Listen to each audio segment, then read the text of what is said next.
Hola, hola. Welcome to Kitchen Vida. Today I will be making my mama's homemade spaghetti sauce. We will start with some Italian seasoning, and I actually have some crushed up dried basil in there also. Oregano, salt, of course, garlic.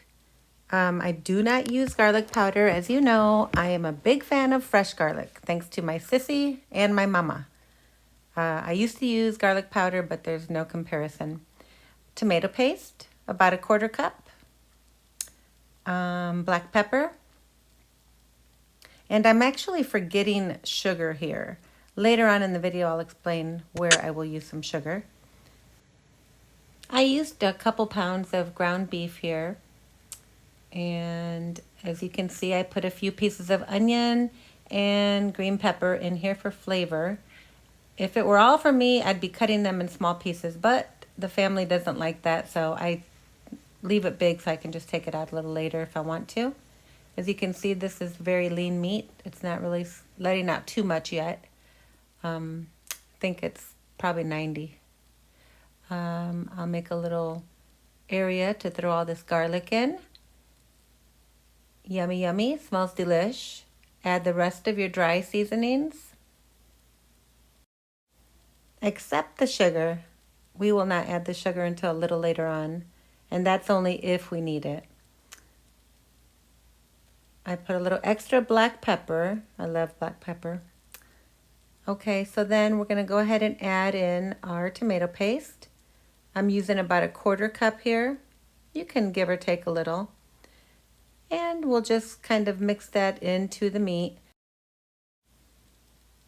It's important that you kind of cook that a little so that it lets the sweetness out of the tomato.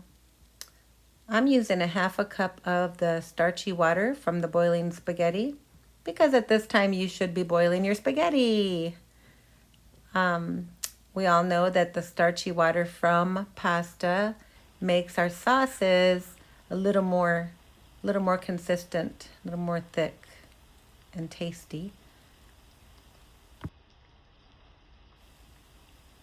Okay, once we have that cooking in with the meat, we'll go ahead and add 2 16-ounce cans of tomato puree. And make sure it's puree and not just sauce. As you can see, puree is a little thicker than just tomato sauce. Use a good quality one if you can. It does make a difference. I usually don't have to add much sugar at all to the spaghetti sauce. It just depends. It's kind of odd. I think it depends on what kind of tomatoes were used for the tomato paste or the canned tomato puree. So here we'll just let it simmer and we'll turn the heat way down and let it simmer for probably about an hour, just stirring frequently so that it doesn't stick to the bottom.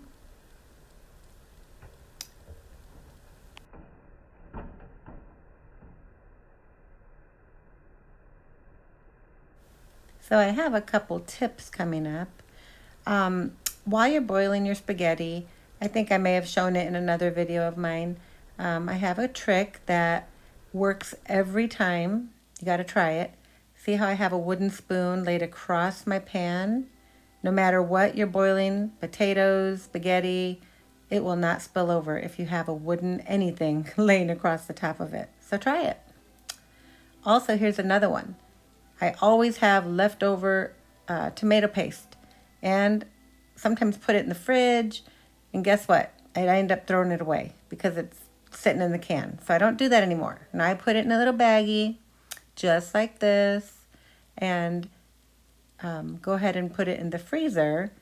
That way, whenever I need just a small amount of tomato paste, I have little portions and they're ready to go. I don't even have to open a can, and voila!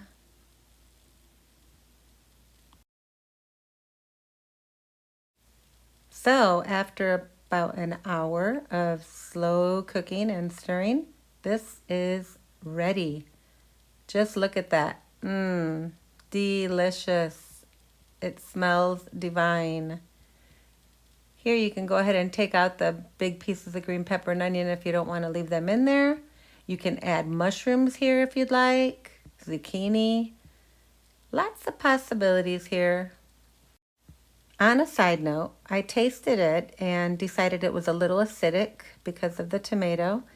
Needed a little more sweetness, so I went ahead and put about a tablespoon of granulated sugar in here.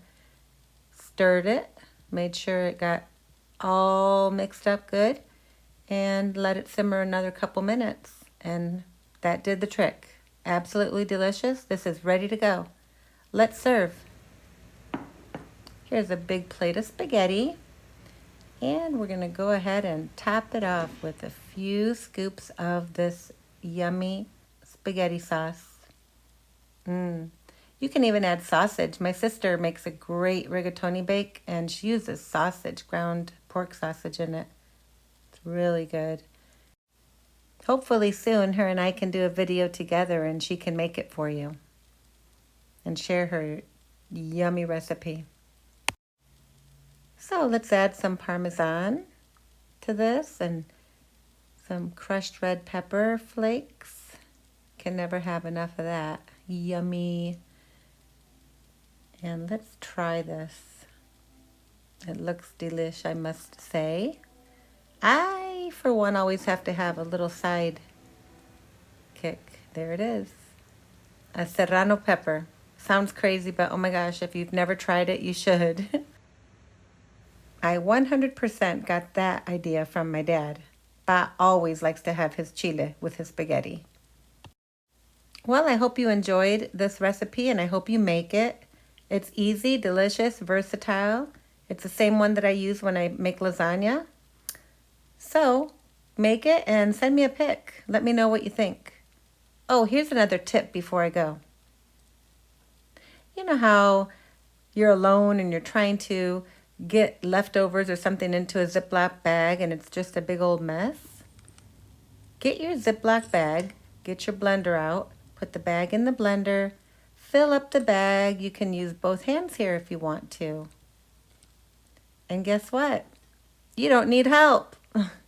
You can go ahead and fill it up and then just pull it out of the blender or any cylinder type container.